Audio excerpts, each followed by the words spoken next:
Ancient. Your Cthulhu was being put to sleep. He was slumped against your legs, tentacles withered. He's outdated, you said, scratching a drooped wing. Hasn't moved with the times. The Ancient One attempted a shrug, but even that was too much effort.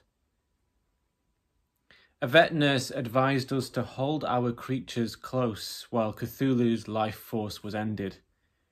I cradled Scorchio, my phoenix, let him lick the flame of my lighter. The air thinned, colours span, terror streaked through our minds. As soon as you emerged, the maelstrom stopped. You were distraught, you were beautiful, and I offered you my seat. Hydron. There was a sense, I think, that it was far too early to meet your mother. But in the rush of our passion, we'd abandoned calendars, and her beheading was days overdue. Would I be a love and lend a hand?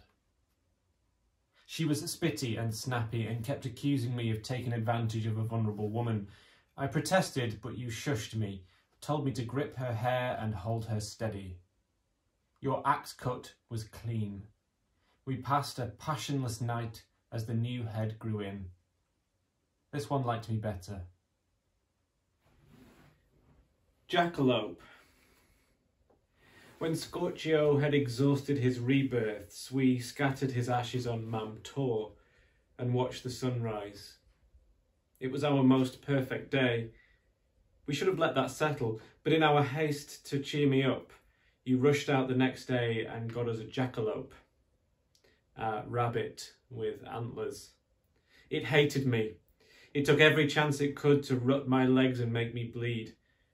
We had the antlers sewn down to stubs, and it soon became my job to keep them filed. Quietly, gently, slowly, we bonded, and now we're inseparable. But the scars at my ankles often itch. Labyrinthine. The rule in our house had always been, the less said about my brother, the better. But Christmas takes you over and fills you through, and I'd guilted you into spending it with my family, and you were missing yours. So you stole out with a plate full of meat, unlocked the labyrinth, and followed the thread to the centre. I don't know what passed in those stone walls that night, but I often wonder. When you returned, you were giddy and bruised. When we asked you how he was, all you could say was, he's fine. He's totally fine. Medusan. Your punishment was to weave snakes into your hair and stare at me until I turned to stone. I passed a year in that pathetic pose, the words, "she meant nothing to me," carved across my thigh. I could make no protest as you wrestled me into the front garden and had me hoisted onto a plinth. People came to see. They spat and smirked at my privy member, just as forlorn as the rest. My time served, and the snake's dead. You called in the Aphroditans to kiss me back to life. I had to apologise for that too. Equine. When our son was born a centaur, we argued about who had the equine DNA. I cited your love of frolicking wild through meadows, your mane-like hair, your stubbornness.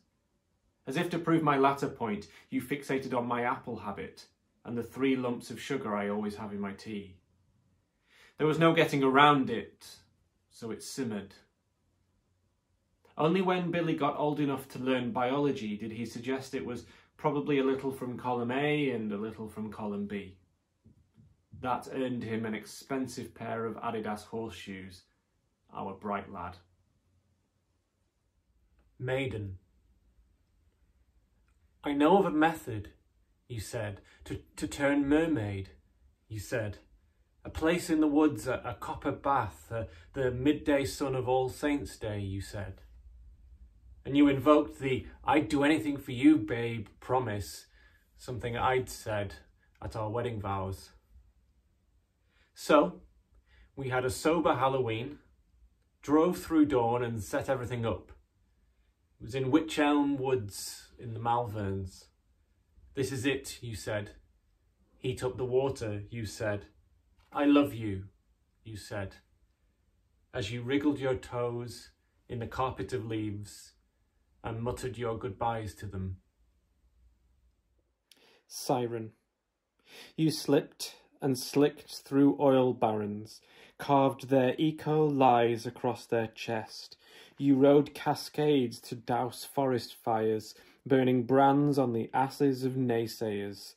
You moulded a throne from polymers on the Pacific trash vortex and lured world leaders to be wrecked at your feet. But when they interviewed me, I fluffed my lines. The best word I could summon was inspiration, which fell so flat. You called and said that the footage made your heart leap, said you thought of me and Billy every day. I felt lured, but I plugged my ears. You never came home.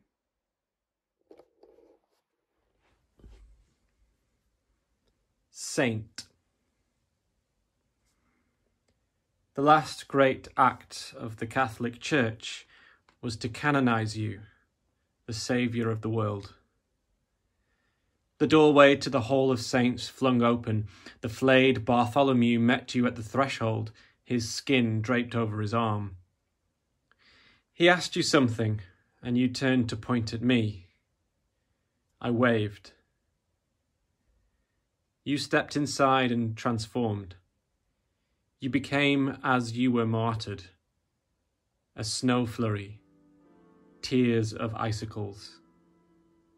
I cried too, but nothing I had done would get me through that door.